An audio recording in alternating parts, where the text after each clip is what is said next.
Hilchot Shabbat by Rabbi Danny Kadar, Shiur 7, Choresh, Zorea, Kotzer, Me'amah.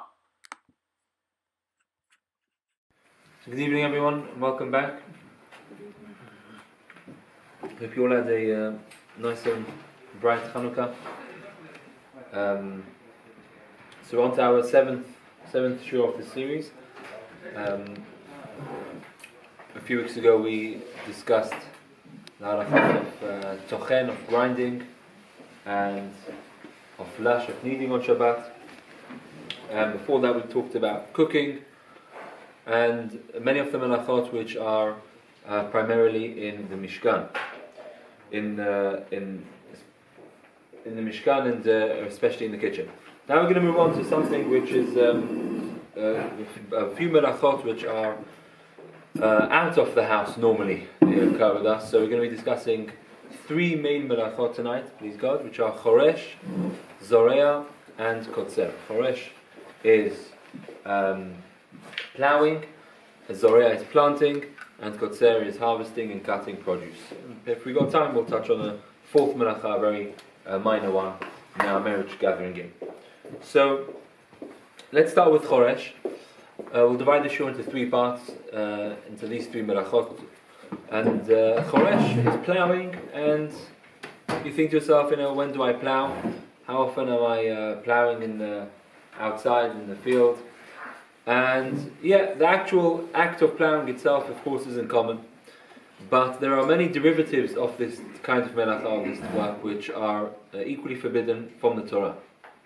And so, if a person, for example, uses fertilizer, any act which improves the quality of the soil is forbidden by the Torah.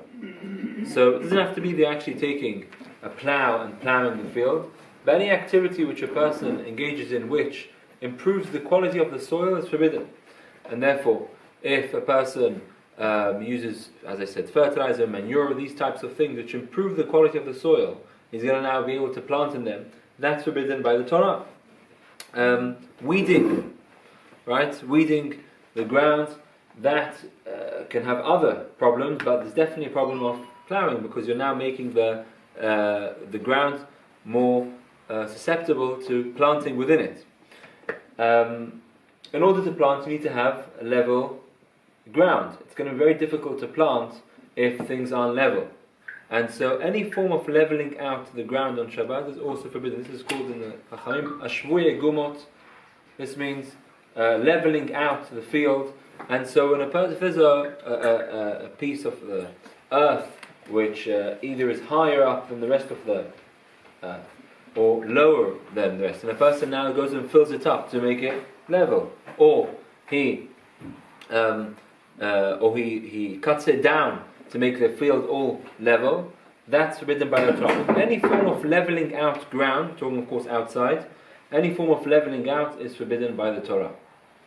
And these are all toladot, these are all derivatives of the act of ploughing. So ploughing, when you think of ploughing, you're not talking about that, literally ploughing the ground and an upheaval of the earth, but leveling out, using fertilizer, compost, these types of things are all forbidden by the Torah. Now, in order to plant, remember, the idea of choresh in the Mishkan was to be able to plant. They would plough the land and plant the seeds, which they would then go and use for the dye, for the roof of the Mishkan, and other types of dyes that were used in the Mishkan. And therefore, any form of preparing the ground to be able to plant within it is forbidden. So, for example, to plant, a person doesn't need to actually have to plough the land. You can also, creating a furrow, creating even a hole in the ground, can sometimes be enough to be able to plant in it. Right? If a person makes a fine hole in the ground, deep enough, he's able to plant within it and create there a seed which we're able to grow. And so any form of making a hole in the ground, or making a groove or furrow in the ground, in which there you'll be able to plant a seed or to plant something, even if you don't actually go and plant, but creating the furrow itself, creating the hole itself, is forbidden from the Torah. Okay, any form of creating a furrow or a hole is equally an act of choresh, of ploughing on Shabbat. And the question, if this is the case, which we need to be thinking to ourselves, is that how then can a person use for example, an elderly person with a walking stick? Every time if a person walks through a field, through a park with his walking stick, each step he takes is planting his walking stick within the ground, making the hole, bringing it out again. A buggy, pushing a buggy, you are creating a furrow. As you push the buggy, if it's soft enough and fertile enough, the earth, then every time you push the buggy through the ground, you're going to be creating a furrow. High heels, walking through the ground, every time you walk with it, you're going to be creating a hole in the ground. Football studs, these types of shoes with very sharp points, they will be creating holes as you are walking along. And if creating a hole is a problem of choresh, it's a problem of ploughing, because remember, if a person creates a hole in the ground, he puts a stick in and there he intends to be able to plant in it after Shabbat, that itself is an act of ploughing, because you're preparing the land for planting. And so if this is the case, that any type of hole in the ground is preparing the earth for planting, then surely these types of actions should be forbidden. And even if you don't intend to do it, nevertheless we have a principle that pesik ratio, when a person does something, even if he doesn't intend to do it, but it's an inevitable consequence, it's forbidden. So even if a person, we will see later on tonight, a person who washes his hands outside, it's forbidden to planting, even though you don't intend to assist the growth of the grass, of the plants that you're washing your hands over, but it's an inevitable consequence. Similarly here, if you are walking, and by walking you're creating these holes, or with the buggy you're creating these furrows, even though you don't intend to do it, seemingly it's an inevitable consequence, and therefore should be forbidden from the Torah to do this. Any suggestions why this is not the case, why one is allowed to do it? It's not the kli itself isn't designed for it. Okay, so therefore what? So therefore, isn't that one of the conditions? It's not the kufor, the kli. The football boots aren't designed to make the furrow. But they're making it then, so explain a bit more. That's a good point to ask. Someone say? So many things are derech, and Yeah, you can't avoid it. You can't. Well, you can go around the park, or you don't have to go through the. So It's not your intent? But again, not your intention. That's a pesik ratio. Many things we do, you don't have intention to do, so it's still forbidden. Yeah. That's the essence. What you just said is the definition of pesik ratio. Pesik ratio means you don't intend to do it, but it's an inevitable consequence of your actions. Even though pesik ratio is forbidden, but you have a pesik ratio with two rabbinic prohibitions together, then it's permissible. What do I mean? Creating this hole in the ground, does a person actually intend to use the hole, the furrow afterwards to plant in it? You don't intend to use it. And any form of action which you do on Shabbat, which isn't for the same purpose as it was done in the Mishkan, is only of rabbinic nature. A person who plows the ground, not because he wants to plant in after Shabbat, just because he likes his ground to be plowed. Right? That's called the melacha she'ina tzricha legufa. You're not doing it for the same purposes as it was done in the Mishkan, and therefore it's not forbidden by the Torah. It's only forbidden from the Hachamim. Anytime you do an action, a melacha, but it's not the same type of melacha as it happened in the Mishkan, it's only forbidden rabbinically. So, to take another example of what we've learned until now, a person who we talked about squeezing, threshing, a person who squeezes something but doesn't intend to use what he's squeezing, just squeezing it in order to get rid of the juice within. So you're squeezing a lemon not because you want to, lemons we said you're out way, squeezing a grape, let's say, not because you want to extract the juice, rather because you don't have the juice inside the grape. There's too much juice in it. Or a pickle, that's a better example, a pickle. You squeeze a pickle, not because you want the juice coming out of it, because you just don't want the juice to be in the pickle. You don't intend to use the juice which is being extracted from the pickle. That's called the melacha she'ena tzricha l'gufa. You're not doing it for the same purpose as it was done in the Mishkan, and consequently, that is not forbidden by the Torah. Here, when you are making these holes in the ground, you're making these holes in the ground, yes, but you're not doing it in order to plant within. And therefore, it's a melacha she'ena tzricha l'gufa. It's not done for the same purpose as it's done in the Mishkan, and therefore that's one rabbinic. That's one point why it's only rabbinic. Secondly, why it's only rabbinic is because you are doing it in an unusual manner. Normally, when you want to make a hole in the ground, you want to make a furrow, you don't take, this is perhaps what you were coming to, when you want to make a hole, you don't use a buggy, you don't use a walking stick in order to make the hole. Right? You take the instruments that you need, a plow, or these types of things, and you make a hole. The way you're doing it is in an unusual manner, and therefore this is called a shinui. Any melacha which is done on Shabbat in a shinui, in an unusual form, is only rabbinic in nature. Right? If a person writes with his left hand, as opposed to, he's normally right-handed, he writes with his left hand, that's forbidden only from the Chachamim, not from the Torah. It's a shinui, it's not the usual manner of doing it. And so when you are creating these holes as you are walking, you don't have intention, so it's a psik ratio, it's an inevitable consequence. But the actual nature of the melacha which you're doing is rabbinic in nature for two reasons. Number one, you're not doing it in order to plant, and secondly, doing it in an unusual manner.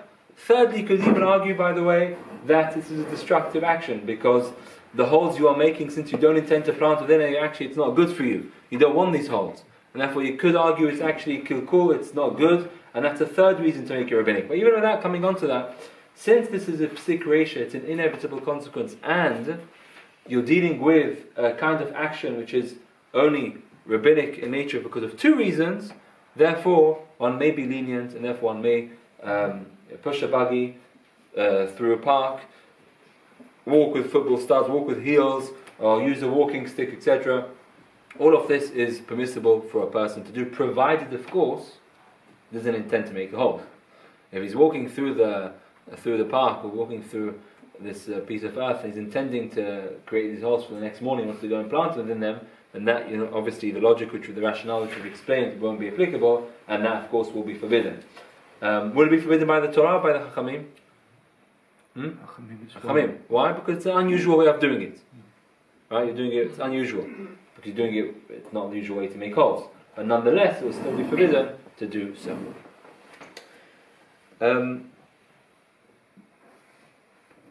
Another important point when it comes to Choresh is that we said before that in order to plant, you need to have a level playing field. And any form of leveling out earth, whether you are filling in the ground, there are holes and you're filling it in and making it level, or you have a lump and you're taking away the lump to make it level, this is all an act of Choresh, because you are leveling out an area in order to be able to plant within it. Any form of leveling out the field is an act of Choresh. Because of that, Chachamim made a rabbinic prohibition that they talked about in those days. They used to put marbles, which we have today, they used to play with nuts. Okay, with rolled nuts. We have marbles today, but rolling nuts, they said, on such an area where, like earth, where there's a level playing field, there's a concern that whilst you're playing this game, the ground won't be precisely level, won't be exactly level, the earth or the ground, and in a moment of forgetfulness, a person may come to level it out. So as you're rolling your marbles, as you're rolling your nuts, you see that there's a groove, and therefore you can't play your game. So you come and fill it up with some earth. That is an act of Choresh.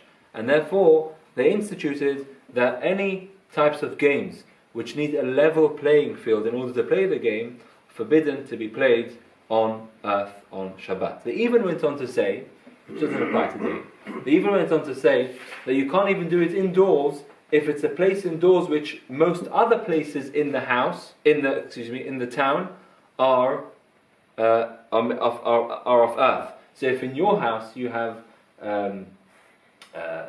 stone in those days, right, as opposed to earth, in those days most of the houses in towns were of earth, and therefore even if your house in the town is of stone, nonetheless they forbade it. But today, since all houses, of course, have tiles today, or no one is living with the earth inside their homes, there's no problem with playing these games inside your home, even on the floor, playing marbles or any game which needs a level playing field. It's permissible for a person to play within the house. But outside, marbles, etc., on the grass or something like that, that would be forbidden. On concrete would be fine, because on concrete there's no concern that a person is going to come to level anything out. But earth, etc., these types of things in the park, then any game which needs a level playing field is forbidden. Therefore, golf. Okay, you cannot play golf unless the field is smooth. Tennis. You can't really play a game of tennis. The ball's bouncing, and if it's not level, you won't be able to play the game. Football is a bit more nuanced though, because if you're playing at the top level, playing professionally, then perhaps you need to have a very, very level. You can't have any grooves or any holes in the ground. But a regular game of football, how important is it that it's exactly and precisely level? It's debatable. And therefore, the reason for football, if you want to say you don't have to play football on Shabbat, I don't think this would be the correct avenue to take, because it's unlikely that you could argue that football is so necessary to have such a level playing field when you're playing football. Again, if you're playing at the highest level professionally, then you shouldn't be playing professionally on Shabbat, a game of football anyway. But that wouldn't be the problem. There is a different issue with playing football on Shabbat, which I'll mention briefly now. Very strangely, it's the day, it sounds strange, it's the issue of Muqtzeh. And what's clear in the Shulchan Aruch, it's black and white, that a ball is Muqtzeh. That's what it says, very clearly. A ball is Muqtzeh to play with. And why is a ball Muqtzeh? And so the way to explain it is that anything which doesn't have a use on Shabbat is Muqtzeh. Right? Anything like a stone, for example, anything which doesn't have a designated use on Shabbat is Muqtzeh. And a ball, in those days at least, the idea of playing football wasn't as common as it is today, and it didn't grab the headlines and wasn't on people's minds, football, something like that. And therefore, the use of using a ball for enjoyment, that wasn't considered a sufficient use to render it not Muqtzeh. Therefore, since a ball has no other, in the olden days, what were the balls? It was like you talk about the balls are made of like a stomach of such that they take. What was it made? Sorry? Pig stomach. Yeah, something like it was made from these types of things which had no use at all, and it was only for to kick around, something like that. That wasn't enough of a use to render it non-Muqtzeh. However, today, where balls are manufactured for playing, it's very difficult to argue that a ball is going to be Muqtzeh, which is why many poskim say that although the Shulchan Aruch writes that a ball is Muqtzeh, today it's very difficult to argue that a ball is Muqtzeh, because the enjoyment you have, and the use of using the ball, that's enough to render it something which is designated for Shabbat. Like if just as you take a stone off the street before Shabbat and you designate it as your doorpost, that's fine. It's not Muqtzeh anymore. You've given it a use. Anything which you give to a use to on Shabbat, it's no longer Muqtzeh. And therefore, since football is normally is manufactured for the purposes of being kicked around or being used, therefore it's difficult to argue it's Muqtzeh. Nonetheless, some poskim are still hesitant with it, but what's definitely clear is that children may use a ball on Shabbat, and it's not going to be a problem of Muqtzeh. So we've said that seemingly there won't be a problem of leveling out. That's what we've said. Seemingly there also won't be a problem of Muqtzeh. Therefore, is it permissible to play football? It's still arguably not really in the spirit of Shabbat to be able to play these things, especially if it's competitive. A person's a kick around, then one could argue then that's fine. But to actually get changed and to play competitively such a game on Shabbat, even if you want to say that it's not muqteh. Even if you want to say that there's no problem, it's unlikely you're going to come to level out the earth, and therefore the gezerah, the rabbinic prohibition, the rabbinic decree isn't applicable. Nonetheless, it's difficult to argue that something like this is in the spirit on Shabbat, and therefore it should be avoided. Children want to play, it's fine. A person needs an outlet and he needs to play football on Shabbat, then fine. There is what to allow him to do so. But generally speaking, this isn't really a type of activity which a person should be engaging in on Shabbat. Shabbat is far more holier, and so much more a person can be doing on Shabbat than playing football. One final point with regards to ploughing is that sweeping the inside in your house is permissible, even with a broom. One may sweep the house on Shabbat, although sweeping outside would be prohibited again for the same reason, because you may come to level out the earth. So just summarize what we've discussed with regards to Choresh, and we'll take a couple of questions. We've explained that the idea of Choresh is to plough. It's the act of ploughing, but there are many derivatives of this melacha, so any form of assisting the earth in order to be able to plant within it. So fertilizers, leveling out the ground, weeding the ground, all these types of things, all derivatives of Choresh, derivatives of ploughing, and are forbidden on Shabbat. We talked about making a groove or furrow, even a little hole in the earth, something where it's possible to plant in. You're not allowed to do that on Shabbat. You cannot randomly take a stick and put it into the ground, although you don't intend to plant with it after Shabbat. Nonetheless, it's still forbidden to do so, because you intend to do so. If a person, however, is walking and is creating these holes with a walking stick, etc., then we've explained that it's permissible for a person to do so as long as he doesn't intend to make the holes. Yes, you know you are making the holes, it's inevitable as you are walking, but as long as you're not intending to make the holes to plant within them, then it's permissible to do so on Shabbat. And finally, we talked about the idea of leveling out leveling out a field or soil is forbidden on Shabbat, and therefore any games which need a level playing field, such as marbles, golf, tennis, these types of things, are forbidden to play on Shabbat. Okay, tennis, normally you're not going to be playing it on earth or soil. It's going to be normally a concrete or tarmac, these types of grounds. Therefore, it's not applicable. But golf, for example, that's played on earth, that would be strictly forbidden to play on Shabbat, because a game like golf, you definitely do need a level playing field in order to play the game properly. Rolling marbles, these types of things will all be prohibited on Shabbat. And finally, we said that a person is allowed to sweep and broom the house on Shabbat. You have a question? Yeah. So, can a person put furniture outside in the garden on Shabbat? Then they might want to level the ground.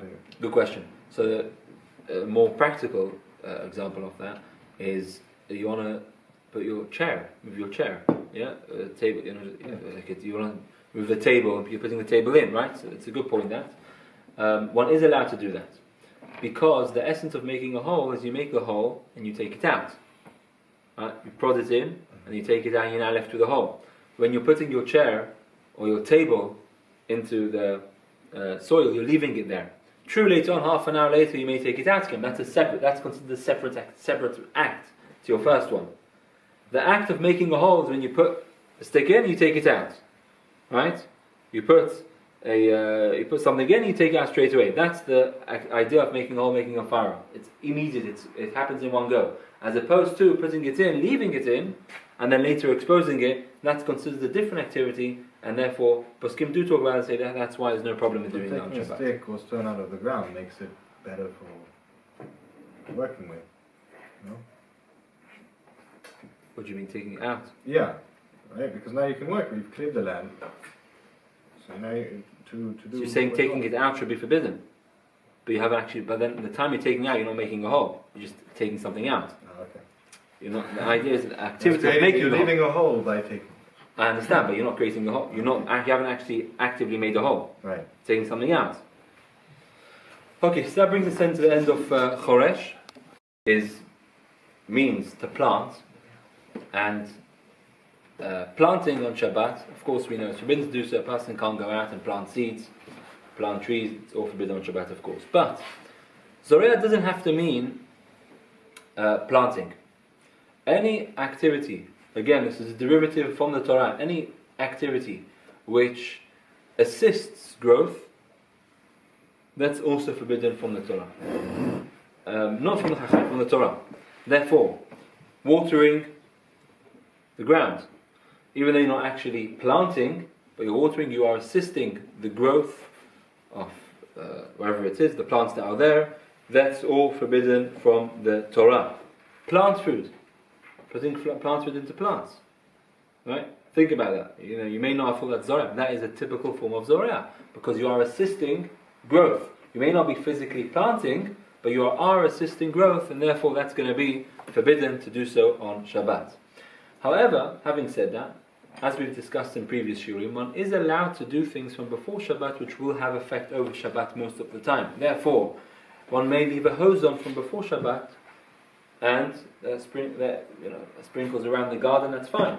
A sprinkling system a person has, that's fine for a person to leave on from before Shabbat and for that to water the garden. One should be careful though with some sprinkler systems that Poskim talk about, which have different valves.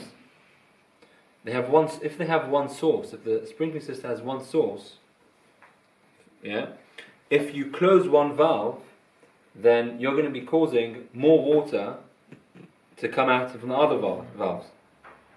You're going to be increasing the amount of water that the other areas are receiving. That would be at least an indirect form of Zorea, of planting, because by you closing that valve and you haven't switched off the source, there is now more water going to the other valves, and therefore that would be a problem. So therefore, if a person does have such a sprinkler system, one may program it to come on even on Shabbat. One may program, like we have timers for many things. One may have put it on a timer to go on and off, that's fine. One can put it on from before Shabbat, but one has to be careful not to tamper with it because it could be an indirect form of Zorea.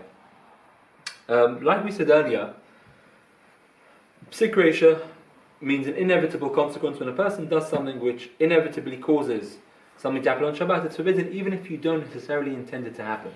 Therefore, we said that pouring water on the ground is forbidden.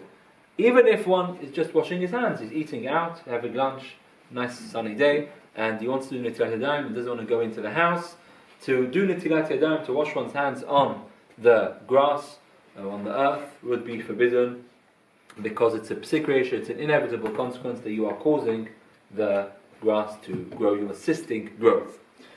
And if a person comes out and he sees a chair with water on it, it's been raining the day before, now it's a sunny day, and you're coming out to sit in your garden, and the chair has water on it from the day before, it's now nice and sunny, you want to sit outside, to pour that water off the chair onto the grass to sit on the chair, even though again you don't intend to water or in somebody else's house, so it doesn't make any difference to you, you're not getting any gain from it.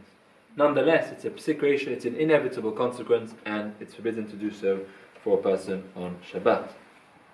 Even though it's taking water off the chair, it's not the normal way to water, and you actually not doing it for that purpose?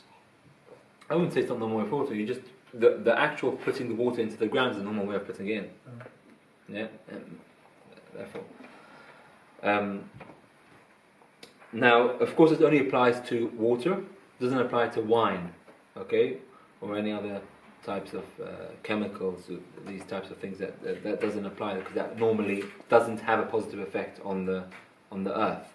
But most drinks today have a lot of water in it, and therefore juices and Coke, for example, fizzy drinks, they have water in it, and therefore those also would be prohibited for a person to pour in. A person has a cup with some drink in it, and he wants to now pour some wine into the cup, he wants to pour it out onto the floor, that wouldn't be allowed to do so.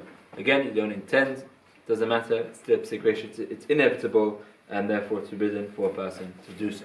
However, because you don't intend for this to happen, it's only an inevitable consequence. We have a principle that although Psik Reisha is forbidden, when a person does something which has an inevitable consequence forbidden, however, if it's alidei grama, if it's indirectly happening, it's permissible. Therefore, if a person wants to wash his hands, again, you're having lunch outside in the garden, on the grass, you have concrete next to you. can you wash your hands on the concrete and that water will then go and trickle onto the grass? Would you be allowed to do that? So the logic which we said is, yeah, you are allowed to. Why? Because it's psikresh, it's inevitably happening. You have no interest in it. And it's not happening directly. It's happening indirectly. Because it's trickling from the concrete onto the grass. You're not pouring direct, washing your hands over onto the grass. That would be a normal psikresh, an inevitable consequence. It's happening. Whether you like it or not. Here, when you're pouring your water, washing your hands on the concrete, and then afterwards, a few seconds later, a few minutes later, it then trickles down into the onto the grass. That's indirect, and that is permissible for a person to do so. So pouring water out, flushing the toilet sometimes if it's going out into that's all fine because it's all happening indirectly, and you have no intent of watering the grass. If a person, of course, again, we've said this many times, a person is intending to water the grass, that would be different. It's no longer psikresha. You're actually intending to do it. That would be a problem. But if you have no intention of doing it, you just want to wash your hands, and it's happening indirectly, that is totally fine to do so on Shabbat. That's all mutar. Now, there's a lot of confusion, I think, when it comes to vases and flowers on Shabbat. Seen many different things in her, and people say many different things, and I think they want to clarify this and get it clear, because I think it's very common. So, are you allowed to put flowers into a vase on Shabbat? Are you allowed to go to the sink, fill up a vase with water, and put flowers into it? No. You're not allowed to. Okay. So, what's clear is that there's no biblical prohibition, there's no doraita involved here. Why? Because the essence, as we said, of zoreah, of planting, is to assist growth. And assisting growth, when something is detached, there's no longer assisting growth anymore. It's detached. Yeah, we're not talking about flower pots where it's still attached to them. We're talking about flowers that you put in a vase. So they've already been cut off. They're detached from their source of growth. There is definitely no biblical prohibition of putting water onto them, because putting water onto them, you're not actually assisting the growth. They're not going to grow anymore. They've been detached. They can't grow anymore. Right? You can keep them fresh and moist by putting water on them, but you're not going to cause them to grow. So there's definitely no Isur Doraita. However, excellent Raymond, very good. However, there is a rabbinic prohibition of putting flowers which have not totally opened yet. They're half opened or haven't opened at all. Roses which are only half open, haven't opened yet. There's a rabbinic prohibition of putting them into water because it looks like planting. Because they haven't fully opened yet, they haven't opened yet, putting it into a vase of water looks like an act of planting, although it's not going to actually cause it to open. It's going to open naturally. Nonetheless, and even if it does cause it to open, that's not called assisting growth, causing it to open. But because you're putting it in and it's opening, it looks like an act of planting. Therefore, it's forbidden to put flowers which haven't totally opened into a vase of water on Shabbat. This is even if, by the way, you filled the vase with water from before Shabbat. Even if you already had these flowers in the vase and you took one out, or it fell out, you're now going to put it back in. You cannot put it back in, even though they are detached. Because it's not yet fully opened, one may not put it back into the water on Shabbat. One may take it out, by the way. One is allowed to take... Flowers are not muktzeh. One may move flowers. Again, I'm not talking about flower pots. I'm talking about flowers, detached flowers. One may move the vase. One may take if one wants to, for a reason, take a rose out, take a flower out, that's fine.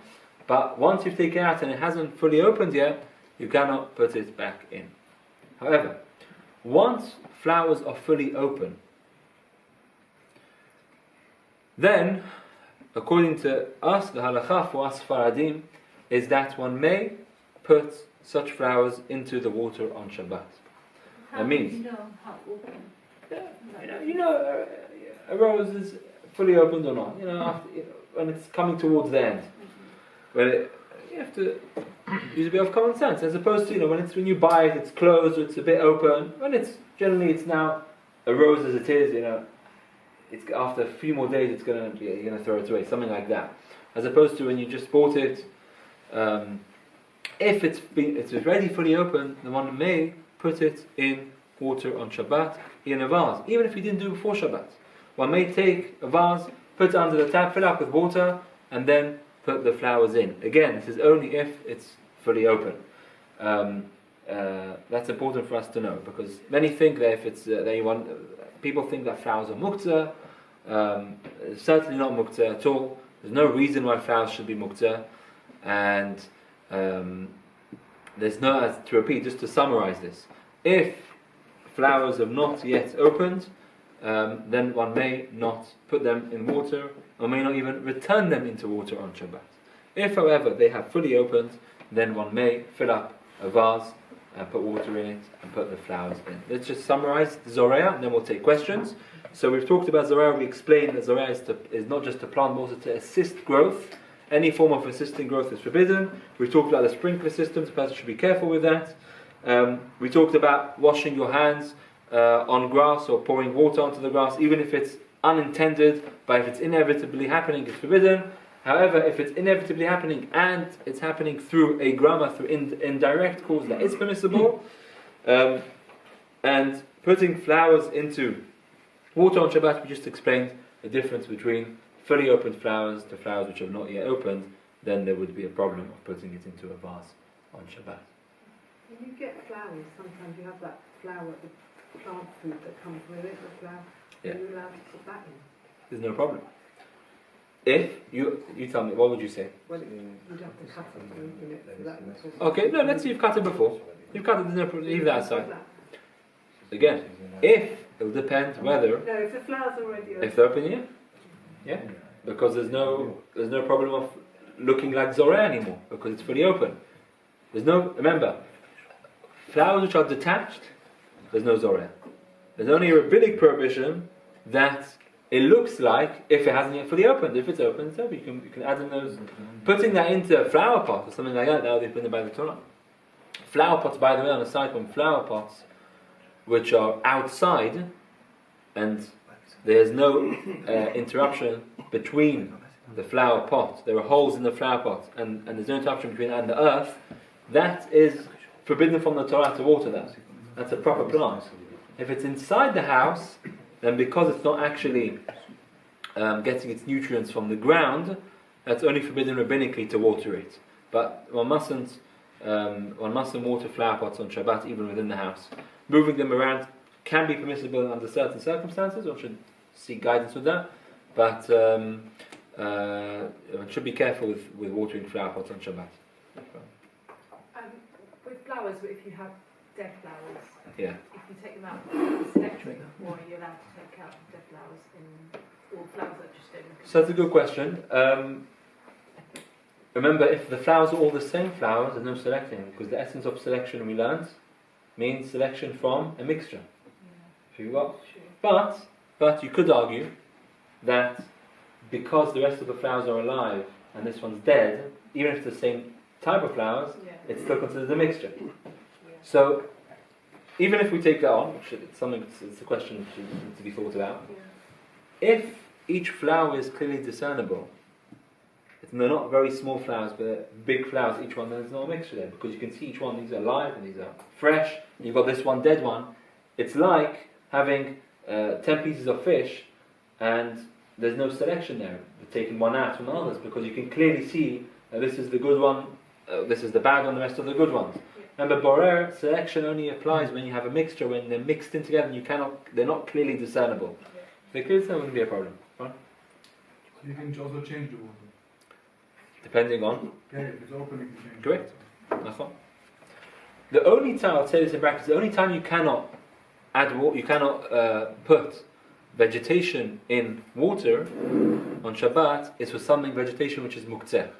So for lulav on Shabbat, even if you're not moving the lulav itself is muktzeh. So I'm not moving the lulav. Let's say I want to have the lulav is sitting in a vase, and I want to go and take water and put the water in, then you're not allowed to do that. That's the only time when you're not allowed to, even if it's open. Something you're not allowed to put something in water if that thing is muqteh, apart from the prohibition. Are you allowed to move the vase from Shabbat table? Why not? Why should it be muqteh?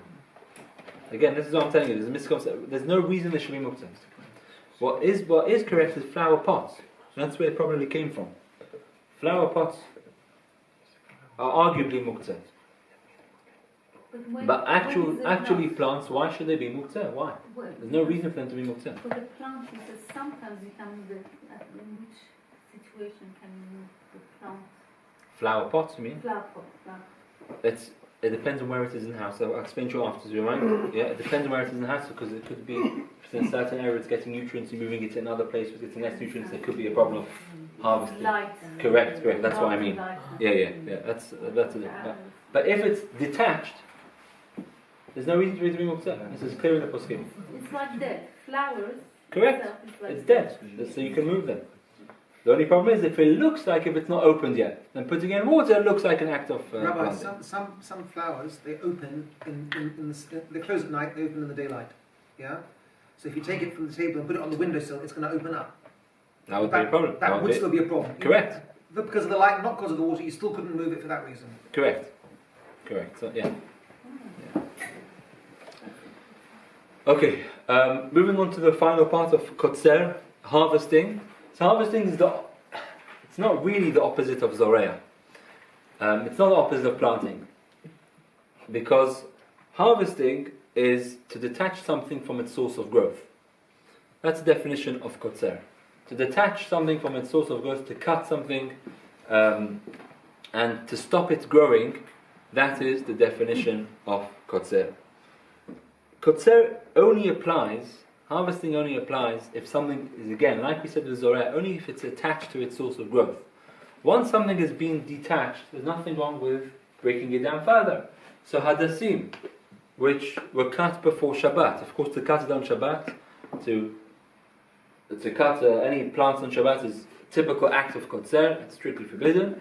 But if it's been cut from before Shabbat, and now you want to cut a hadas leaf into half, you want to bring out the smell, that's fine. Why is that not kotzer? Surely when you're cutting into two, you are cutting a plant, because it's not attached to its source of growth. Kotzer, harvesting, means to detach something from its growth. If it's attached to the ground, or its source of growth, in the flower pot for example, that's where it's growing, that's forbidden. If it's no longer attached to its source of growth, one may break it further down on Shabbat, one may cut it on Shabbat. You can cut flowers, so if someone gives you a bunch of flowers, you can cut the bottom. With your hands for sure. But not with scissors. No, the scissors would be muqteh anyway. Yeah. But you can break them. Yeah, you break off the bottom. Because that's exactly the idea we just said. There's no longer kotzer. Kotzer is only when harvesting is when it's attached to its source of growth. Yeah, it's not growing. And like we said with Zoraya can kotzer, like we said, the planting, harvesting can also apply to flower pots. So a flower pot which is outside, sitting on the earth, even just to take it into your house can be a problem. Not can be a problem, is a problem. Is actually a biblical prohibition. Why? Because the flower pot is sitting on the earth, it's getting nutrients from the ground. By you taking it into your home, you're now detaching it from its source of growth. Right? It was growing on the soil, on the ground, and now you've taken it inside to your house. You've now detached it from its source of growth. Which is why I said before, the flower pot, taking it out would be a problem. If you have a flower pot inside the house, you take it outside, that's a problem of Zorah, because you're causing it now you're planting it in a sense, you're causing it to grow further. And so therefore we should always bear in mind that flower pots, there's can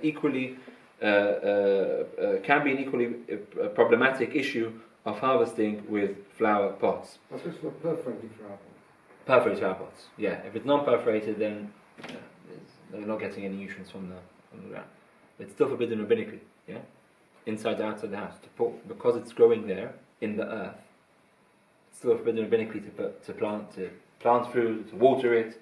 You cannot water flower pots on Shabbat, regardless whether they're perforated or non-perforated.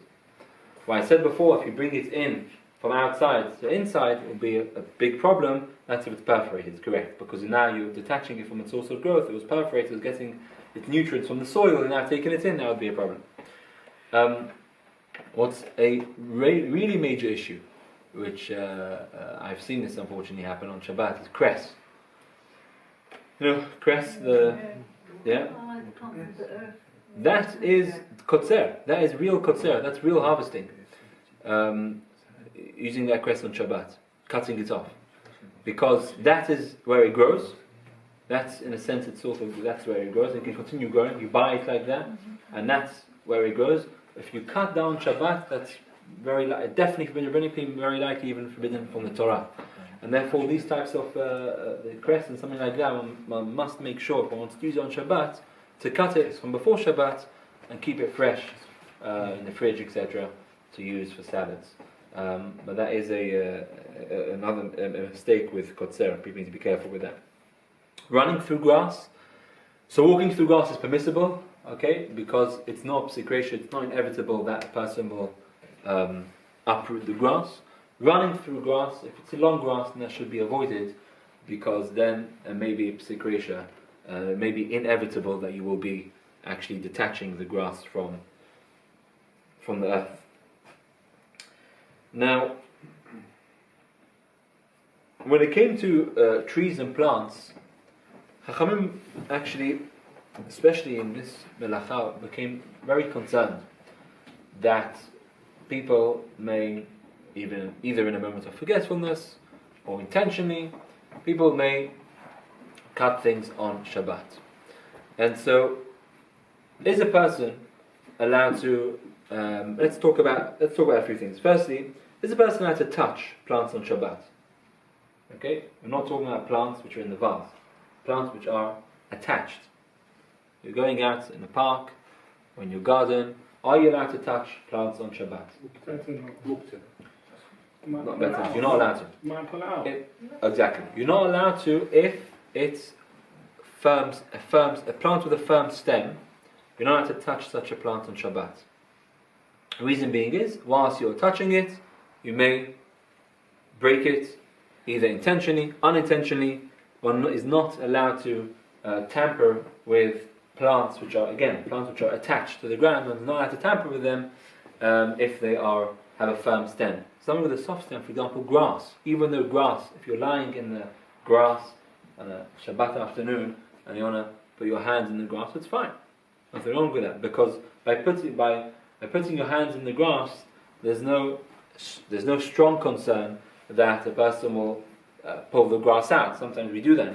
We do pull the grass out. One has to be careful with that. One cannot pull the grass out, of course. But since it's soft, it doesn't. Chachamim didn't make a gezerah there. Didn't make a decree there, because it's unlikely that by you touching the grass, you will cause it to, you will uproot it and cause it to break. Whereas a firm stem, then there's far more likelihood that by touching it and tampering with it, you will cause it to break, and thereby detach it from its source of growth. And therefore, any plant which has a hard stem is forbidden to touch and tamper with on Shabbat, even if it has a soft stem. If it's a food, if it's something which is edible, one isn't allowed to touch it. Again, for the same reason, because it's food, because it's something edible, you may come to pluck it and to eat it on Shabbat. And so, something like a strawberry bush one mustn't touch on Shabbat. Although it's not necessarily hard, it's soft, but it's something which is edible, and you may come to pick it on Shabbat, and therefore anything, basically the rule is one may touch plants which are attached to the ground only if they are soft, have soft stems, and are inedible. If either they have a hard stem, they're inedible but they have a hard stem, or they have a soft stem but are edible, one may not touch such plants on Shabbat. What about smelling them? Is a person allowed to smell plants? I'm not going to touch. You put my hands behind my back, I'm just going to smell. Is one allowed to smell plants on Shabbat? It depends if it's edible or Good. What's the difference? If it's edible, you might be tempted to pick it. If it's not, you can just enjoy it for what it is. Excellent. Very good. Well done. So if it's something which is edible, then one may, if it's something edible, one may, one may not, one may not smell it on Shabbat, because after smelling it, you enjoy its smell, and you may be tempted to eat it. If, however, it's only for smelling, then I can smell it without having to pick it. So I can, there's no reason to make a gezerah, to make a decree that by me smelling it I come to pick it, because I can smell it now. I'm getting my full enjoyment of it without having to touch it.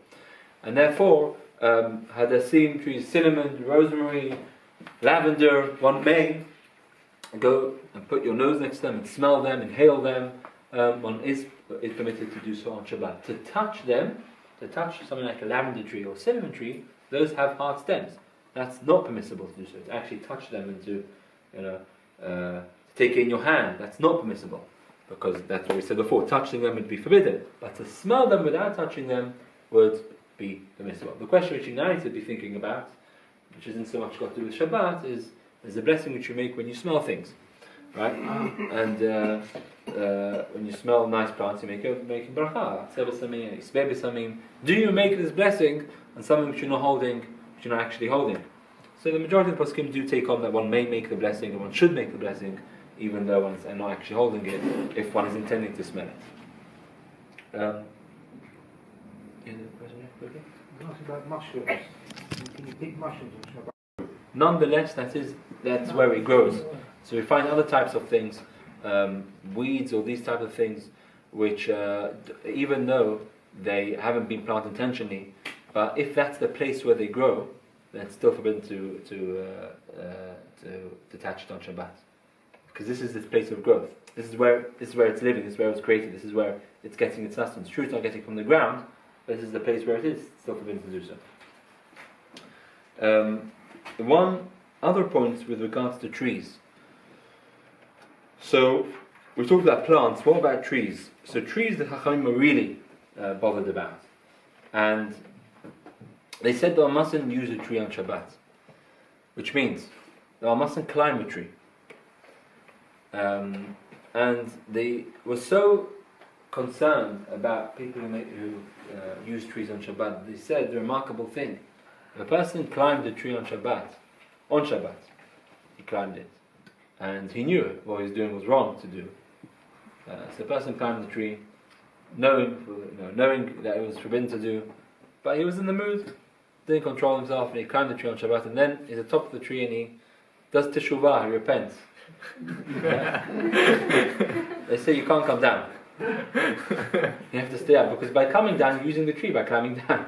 You can come down after Shabbat. You can't after Shabbat. But that's if you climbed it intentionally. Okay, this is going to be a very remote possibility that you climbed it up knowing. If you did it b'shogeg, you climbed unintentionally, and they said to come down, even though you're using it as you come down, but because by staying in it, you're also using it. So you might as well come down. If you did it intentionally, they said stay where you are until after Shabbat. Okay, but the point is that they took this very seriously, and using a tree on Shabbat is not permissible. And using it doesn't just mean climbing.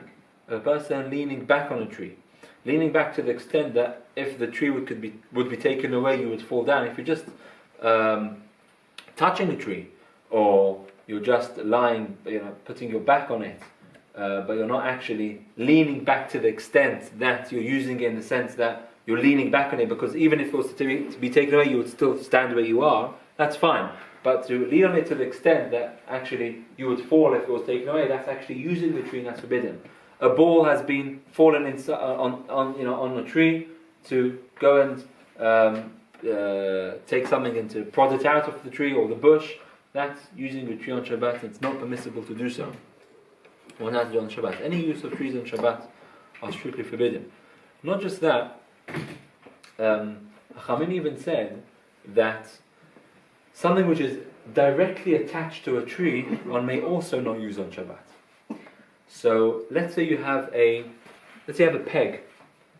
peg in the tree. Can you hang your jacket? Can you hang your coat on that peg? Hanging your coat on a branch of a tree is definitely forbidden. because you're using the tree, you're hanging your garments on it. It's certainly forbidden. But they extended this Isur to say that even indirectly, even to hang something on, something which is directly attached to the tree is... So how am I going to come to in a second? Something which is directly attached to a tree is not permissible. Only if it's indirect, then it's mutar. Therefore, a hammock. Can one use a hammock on Shabbat? So it will depend how the hammock is attached to the tree.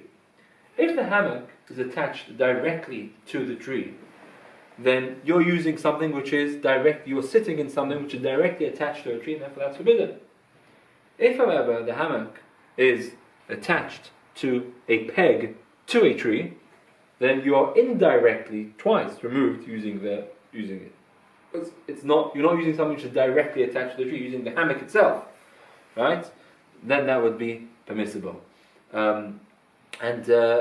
should you see how far the Chaim went with this, which shows us the severity, how concerned they were when it comes to these melachot. But it seems in those days that people were more out and about and used to use nowadays the idea of hanging your coat or your jacket. We do it sometimes, but it's also common. In those days it seemed to be very common, and therefore they said, using that you can pull a branch, you can break a branch, and therefore they forbade any form of using a tree on Shabbat, even if it's an indirect. A ladder which is leaning on a tree, which is directly leaning on a tree, one wouldn't be allowed to climb the ladder. One wouldn't be allowed to climb the ladder, because you are like the hammock which is directly attached to the tree. You can't use it because it's directly attached, and therefore it's directly using the tree. One may not climb up and down the ladder. A ladder, though, which was leaning on a peg which was attached to the tree, then one would be allowed to climb up and down that ladder. But wouldn't a ladder be muktzah? Why would you be climbing a ladder on Shabbat? That's true. A ladder would be muktzah. I'm talking about a ladder which you designated for permissible purposes. True. Generally, you're right. Generally speaking, a ladder would be muktzah. True. That brings us to the end of Kotzer. So just to summarize the main three melachot which we discussed tonight. We discussed firstly choresh, ploughing. We explained that ploughing means not just the actual act of ploughing, but any form of assisting and improving the quality of soil is forbidden. And in that context we talked about walking and making furrows and holes, and we explained that generally speaking that will be permissible. We also talked about levelling out a field. That's all a person should be concerned with, levelling out. It's all forbidden, and any games which need a level playing field is problematic. We also talked about zorea, planting. We explained that planting or assisting the growth is all forbidden, but nonetheless, and therefore washing your hands, etc. We talked about all of that. Washing your hands in the grass, even if it's not intended, it's forbidden. And we also talked about flowers and vases on Shabbat, when and in what circumstances it's permissible or forbidden to put flowers into the water on Shabbat. And finally, Kotzer, we talked about harvesting, how the definition of harvesting is to detach something from its source of growth, and it applies to flower pots as well. And there are various rabbinic prohibitions with regards to this, touching plants, smelling plants, and using trees under certain circumstances are forbidden. That brings us to the end of tonight's shiur. We will now be taking a break for a few weeks due to the winter holidays. I know some people can be away. And we will, B'ezras Hashem, resume part 2. We've done now 7 shiurim. We began a couple of months ago. It's been 2 months already, and we've done 7 shiurim. And we have another 7 to go. That's going to be part 2 of the course. So in January, mid-January, the 15th of January, we resume, and we will be covering there the second part. The 15th we'll be talking about colouring, so makeup and these types of things on Shabbat, and cleaning, washing clothes, etc., cutting hair, cutting nails, all these types of things on Shabbat. That's going to be the 15th. And then the second part of the course will continue with the whole concept of muktzeh, healing on Shabbat, telling non-Jews to do things on Shabbat, all these types of things. That's going to be part 2 of the course, B'ezras Hashem, which we will resume mid-January. So keep posted on the website. The website will have the updates with regards to the dates, but it's all there. So we'll be taking a break, a chance to consolidate and to go over what we've learned, and Bezrat Hashem to come back in the new year, middle of January, the 15th, to resume the second part of the course. Have a good evening.